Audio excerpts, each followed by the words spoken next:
Welcome, ladies. Welcome back. So good to have you guys back. How are you Oh, today? thank you. Hi, you. Bonnie. We're good. How are you? I'm good. Speaking to you from Toronto, Amazing. a place you guys know very well. Yes. We did spend what, like a year there? Or you maybe Cumulatively, at least cumulatively like a year, yeah. almost. We've Yeah, well, experienced all of the seasons. aren't you very lucky? Yes. We appreciate we're glad that you guys take it for the team. We really appreciate that. I have to tell you, I loved this season. As a fan, I was chomping like, oh my God, 2 years that we waited, but it was worth the wait. Brianne, let's start with you because the season starts off. There's a little bit of cantankerous stuff going on between A little Georgia and bit. Ginny. So Right. what's that like for you as now that you've become friends and almost mother and daughter, offset kind of, what's that like for you to play scenes like that? Of course. We were just talking about that. It's hard. I mean, we'll be like joking and like being silly in the green room. And then it's like, oh, sorry, let's go scream at each other and say horrible things to each other. But I'm grateful that it's Antonia and that we can do both and that it's such a safe space to really go there because we really go to some extreme depths this season. Oh God, for sure. And Antonia, yeah, I want to talk to you a little bit about because first of all, congratulations on an extraordinary performance this season. Honestly, my heart so went out to Ginny, so much so because she has so much going on. Like I think this was triple duper, super duper angsty season, for everybody in the show. But when you're playing a character that really, you're speaking to other kids out there who may be going through these types of things, what kind of responsibility pressure do you feel when you're playing a character like this?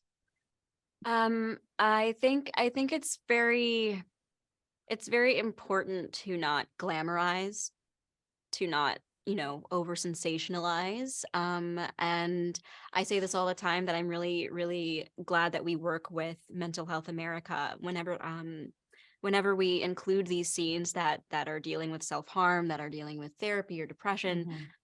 We do have a sort of guideline that we go by to make sure that we are doing it responsibly, because the last thing I would want to do is be negligent when it comes to things like that, because they are very real aspects of people's lives. And if people see themselves in Ginny and they relate to Ginny in that way, it's very important to me to be able to convey it in a way that sparks a conversation, that inspires people to seek help, and really also makes people who may not have gone through those things empathize and open their eyes to destigmatize mental health in that way. Yeah, it's a tall order, but Antonia does it beautifully.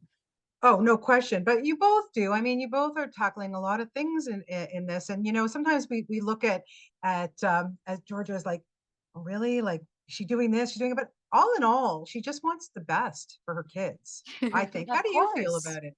Yeah, absolutely. That was the one thing my mom always ingrained in me growing up was that all she wanted for her kids was to have a better life than she had, whether it's more options, a better education, whatever it is. And that's the one thing I carry with me while playing Georgia. That's literally all she wants is for her children to have a better life than she had the opportunity to have more luxuries than Georgia was ever afforded. Yeah, absolutely. Tony, I want to ask you a little bit about working with Felix this season. It's a little bit elevated. I don't want to give away too much. There's kiss scenes going on there. You guys had way too much fun, I think, making this season, huh?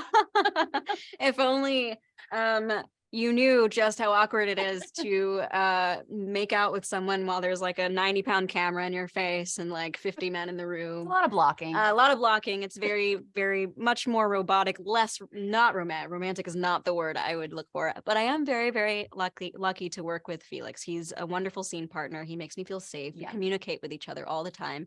And I'm surprised when I watch our characters on screen. I'm like, oh, the chemistry, it's palpable. So shout out to everyone who makes those scenes possible and safe and comfortable, and especially to Felix, who's such a joy to work with. Yeah, you guys, you all have such great chemistry. Like it just feels so real that you're all really good friends. And Brianne, I want to ask you because Georgia, she could have a happy life. She just always sabotages things, doesn't she? Well, is she sabotaging it, or is no one else following the rules of her life? Okay. I know this is why Georgia doesn't trust happiness. It's hard. But why would she? Given the life she's led, I don't blame her for not trusting. She's constantly waiting for the other shoe to drop, and she lives in survivor mode. She's always holding her breath and truly has to live minute to minute to keep this house of cards upright. Yeah. Yeah, absolutely. Well, like I said, and kudos, by the way, shout out to the young actress who plays you as Yeah, a Nikki. young Nikki, from Toronto. She's phenomenal. She's fantastic. We adore her. I'm so grateful to her, and I love watching her scenes. Yeah, well, we love watching you guys. I'm so glad you're back, and my fingers are crossed for season 3 because I finished all of 2, so I need more. So just putting it out there, okay? Thank you so so much. much. All right, guys, thank you for your time. Take care. Bye-bye. You too.